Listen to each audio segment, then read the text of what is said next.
வணக்கம் நண்பர்களே. இந்த வீடியோல நம்ம டிஸ்கஸ் பண்ண போற டாபிக் இந்தியன் உமன்ஸ் தோக்க காரணம் என்ன அகைன்ஸ்ட் இங்கிலாந்து உமன்ஸ் இன் மேட்ச் 20. அதாவது ஃபர்ஸ்ட் பிளேயிங் 11 எடுத்தா கரெக்டான பிளேயிங் 11 போனாங்க. அதாவது எக்ஸ்ட்ரா போலரோட ரேணுகா சிங் எடுத்துட்டு வந்தாங்க, ஜெமிமா ரோட்ரிக்ஸை டிராப் பண்ணாங்க.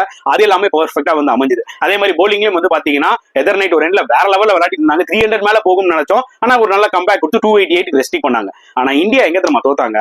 ஸ்மிருதி மந்தனாவும் ஹர்மன்பிரீத் கௌரும் அந்த பார்ட்னர்ஷிப் வேற லெவல்ல போயிட்டு இருந்தது. இந்தியா ஈஸியா வின் பண்ணிடுவாங்களோன்ற மாதிரி தோணுச்சுங்க. ஓகே, கௌர் வந்து பாசிட்டிவ் ஆடும் போது எப்பயாவது அவுட் ஆவாங்க நமக்கு நல்லா தெரியும். நல்ல ஒரு நாக் ஆடி போயிட்டாங்க. பட் ஸ்மிருதி மந்தனா செட் ஆகி 88ல அவுட் ஆனாங்க பாத்தீங்களா?